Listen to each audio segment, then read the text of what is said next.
Bem-vindo, bem-vinda para a nossa reflexão de hoje, dia 1º de novembro de 2025, solenidade de Todos os Santos.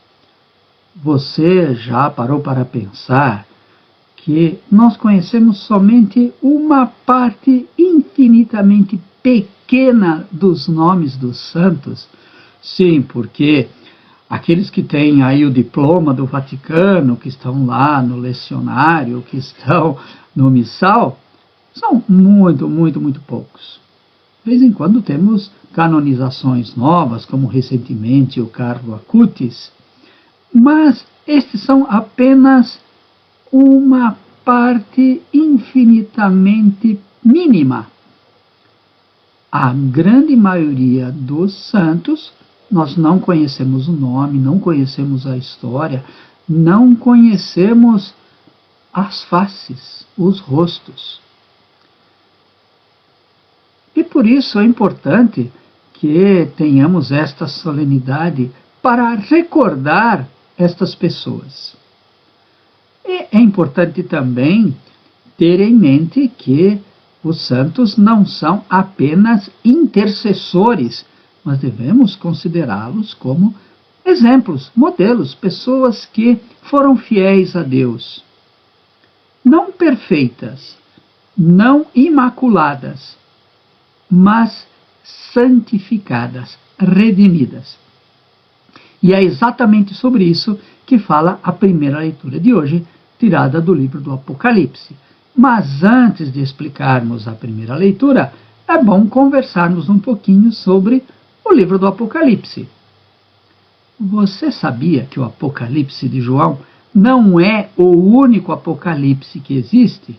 Sim, nós temos vários Apocalipses dentro e fora da Bíblia. Vários livros que a gente costuma chamar de apócrifos, Apocalipses não canônicos, mas nós temos também vários textos bíblicos no Antigo e no Novo Testamento que são também apocalipses. Então a gente tem que perguntar, o que é um apocalipse? Os livros apocalípticos surgem em contextos de perseguição. A comunidade, por causa da sua fé, por causa da sua opção de vida, é perseguida, e alguém, para incentivar aqueles membros da comunidade que estão sofrendo, às vezes até sendo martirizados, para incentivar essas pessoas a permanecerem firmes na fé, alguém escreve uma mensagem. Todos os livros apocalípticos podem ser resumidos somente num grande convite, numa grande exortação. Não tenham medo. E é nesta perspectiva que nós compreendemos o livro do Apocalipse. O Império Romano perseguia a igreja, martirizava os cristãos. Para evitar que viessem a enfraquecer a sua fé,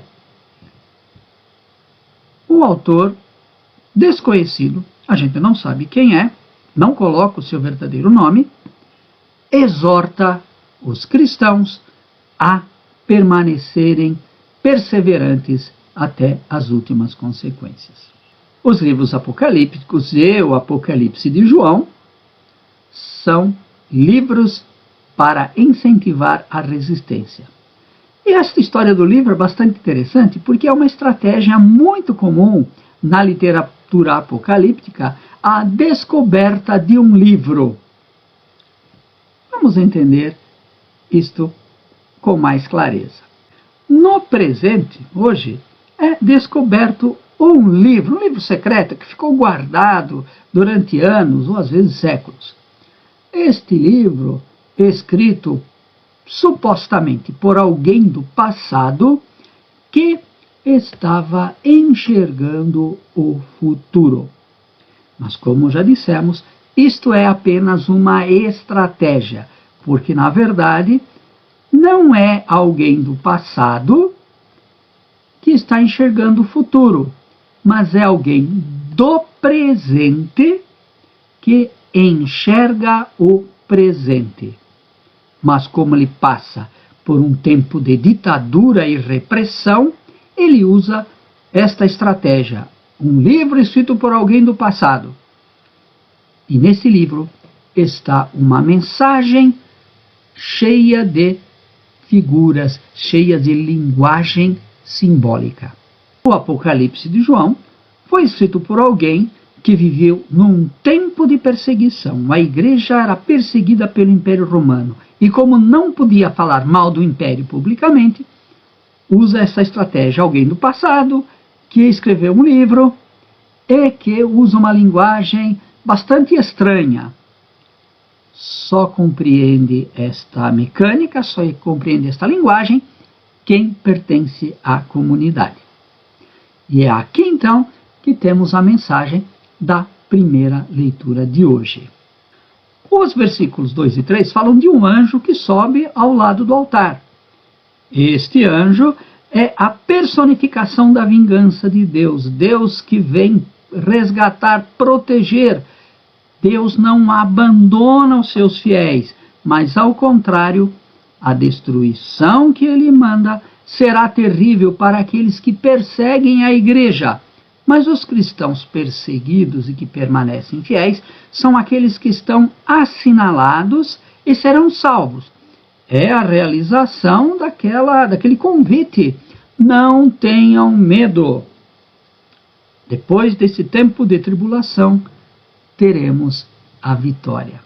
Aliás, é o que acontece logo no versículo 4, porque aparece uma multidão daqueles que são salvos. Está lá um número simbólico, 144 mil. 12 tribos de Israel, vezes 12, um número perfeito, vezes 1000, uma multidão enorme. Ou seja, são os israelitas que serão salvos. Não é um número exato, preste atenção nisso, não são só 144 mil os que vão para o céu. É um modo de dizer que é uma multidão enorme, um exército invencível. Tem muita gente por aí que acha que é um número exato, um número preciso. Não, isso é bobagem.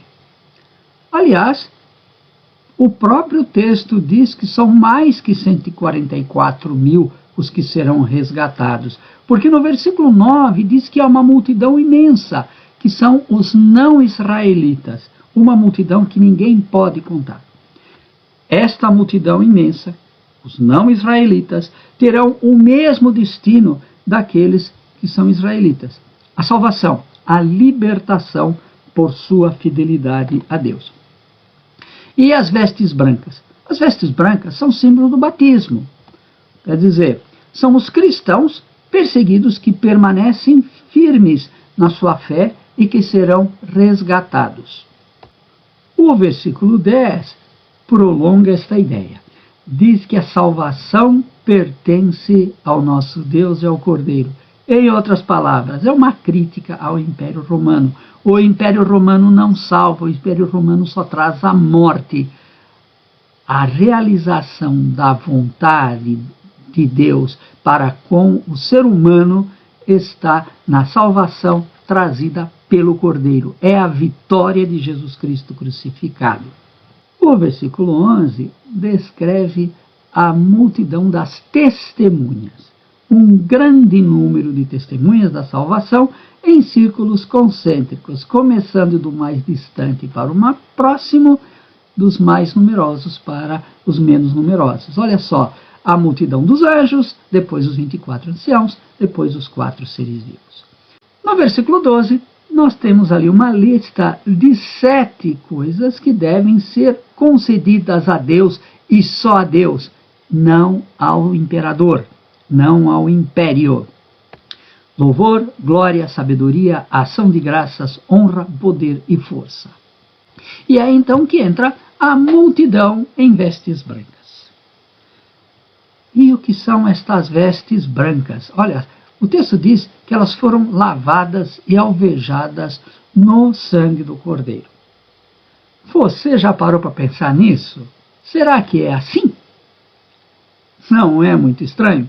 Eu não me lembro nunca de ter visto a minha mãe lavar uma roupa e quando queria que ela ficasse bem branquinha, mergulhasse num balde ou numa bacia com sangue. claramente estamos diante de uma linguagem simbólica. Estas vestes lavadas e alvejadas no sangue do Cordeiro não são roupa de pano, mas é a existência de uma pessoa. É a perseverança até as últimas consequências. Ou seja, lavar e alvejar as vestes no sangue do Cordeiro significa que estas pessoas tomaram parte no martírio de Jesus Cristo e no sangue de Jesus Cristo e no seu próprio sangue derramado, estas existências, as vidas dessas pessoas são resgatadas, são redimidas. Toda a existência destas pessoas, as suas ações, aquilo que fizeram de bom, aquilo que não fizeram de bom, os seus pecados, os seus defeitos, tudo isso é lavado, alvejado, redimido no sangue do Cordeiro. Veja então que esta visão que aparece aí na primeira leitura é um forte convite a que eu, que você, pela fidelidade ao Evangelho, cumpramos aquilo que é a mensagem do livro do Apocalipse. Não tenha medo. Veja só que bonito. Os santos não são apenas intercessores. Devem ser vistos também como modelos. Pessoas normais, pessoas limitadas, como eu, como você, mas que, pela sua fidelidade a Deus, tiveram as suas vidas resgatadas, redimidas, purificadas.